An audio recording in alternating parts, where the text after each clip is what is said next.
Je me souviens la première fois que j'ai voté. J'étais très fière parce que j'étais comme tout le monde. Je me sentais libre parce que j'avais 21 ans et que j'allais voter. Je trouve que quand on sort de l'isoloir, on a toujours l'impression d'avoir commis une mauvaise action parce qu'on ne sait jamais si on a bien fait ou mal fait. Je me suis intéressée à la politique, oui, depuis que je suis à Auneuil tout de même. Quand on est dans un petit village, on connaît les gens, le maire qui se présente, enfin les conseillers municipaux qui se présentent. On sait que celui-ci fait ceci, que l'autre fait cela, qu'on le connaît, on sait ce qu'il vaut au point de vue homme. Alors on ne vote pas pour la politique, on vote pour l'homme, quoi.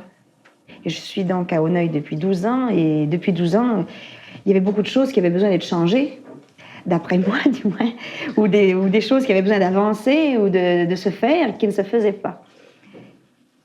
Ce n'est pas moi qui ai dit j'aimerais être maire, ça a été les circonstances qui ont voulu que je sois maire.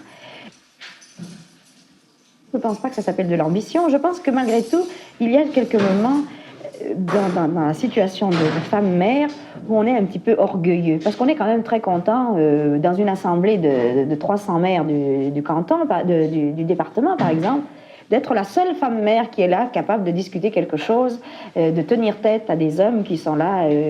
Alors, si vous voulez, je me venge un petit peu à ce moment-là des quelques humiliations que pourrait m'apporter mon état de femme, justement. Et ce jour-là, j'essaye d'être assez brillante pour leur montrer qu'après tout, une femme, ça vaut un homme. Je pense que le départ, contrairement à l'idée politique qui viendrait d'en haut et que je suivrais moi à l'échelon tout à fait inférieur, je pense qu'au contraire que c'est l'idée pratique, parce que c'est surtout ce qui compte, c'est pas tellement l'idée, c'est l'application pour moi qui compte. Il m'a simplement dit qu'il avait reçu la demande officielle. Je n'ai pas d'idée préconçue, j'essaye d'analyser chaque problème sans avoir a priori une idée préconçue. Évidemment, il y avait des questions que je ne connaissais absolument pas, telles, par exemple, l'histoire des chemins, des chaussées, mes rapports avec les ponts et chaussées, l'histoire des travaux, etc.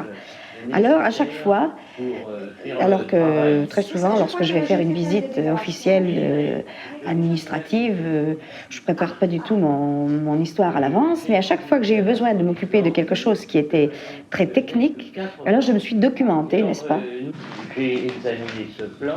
Oui, ça fait la valeur de Les techniciens, ce sont la construction, les ponts et chaussées, le génie rural, etc. Eux ne m'ont pas pris au sérieux au début. Absolument pas. Et ma foi, je crois que c'est tout de même en prouvant que je connaissais la question aussi bien qu'un homme, parce que j'ai été très tenace. Je suis retournée peut-être 3 ou 4 fois à la charge pour obtenir ce que je voulais, pour démontrer que mon point de vue était le bon, que je ne voulais pas m'en laisser compter, que je voulais absolument qu'on arrive à un résultat et que ça n'était pas en me berçant de douces paroles qu'on allait me neutraliser. Un budget, c'est que ce soit à l'échelon de la tirelire de l'enfant, à l'échelon de la mère de famille ou à l'échelon de la nation ou à l'échelon de la commune, un budget, ce sont des dépenses et puis des recettes. Alors, meuble école, nous en avons parlé. Je signale entre parenthèses qu'ils ont démoli un gant de la porte qui nous a coûté si cher. Il y a un gant qui est déjà... Qui est sorti. Oui. Les recettes sont en général limitées.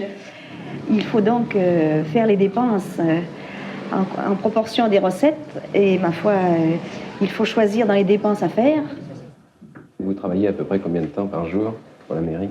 Une bonne heure le matin pour ouvrir le courrier, discuter avec mon adjoint et la secrétaire, 1 heure, 1h30 le matin, d'1h30 à 4h30 l'après-midi, 3h l'après-midi.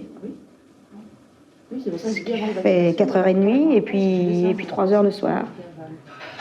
Ça fait 7h30. Ça fait 7h30 par jour. Plus, en plus, oui, là-dessus, c'est qu'en plus, il y a toutes les réunions de commission, les réunions de conseil, les réunions cantonales d'aide sociale, les réunions de union des maires de ceci, union de cela, etc., qui se passent un jour dans la semaine.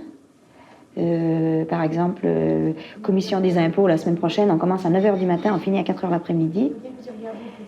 Et puis il y a mes 2 permanences à la mairie, du lundi soir et du mercredi soir, de 5h à 7h.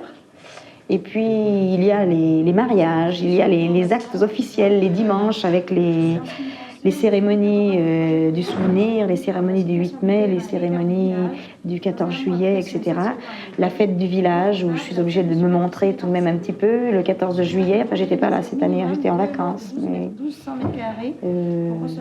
je crois que ça fait une bonne petite journée, une bonne petite semaine de 40 heures pour la mairie.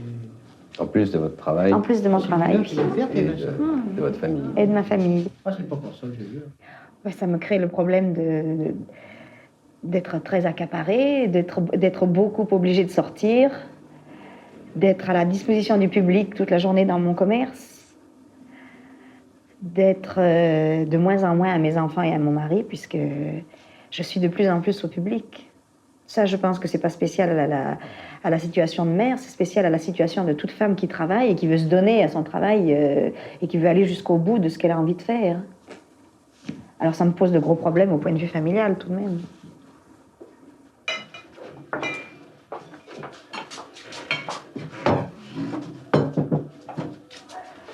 Je crois que les enfants, ça irait. Je pense que les enfants, ma foi, au contraire, les enfants sont très fiers d'avoir une mère qui est le maire du village et dont on parle, dont on voit la photo dans le journal, qui a dit ceci ou qui a remis un drapeau. Alors au lycée ou au collège, on dit « Ah tiens, j'ai vu ta mère dans le journal » et les enfants sont ravis.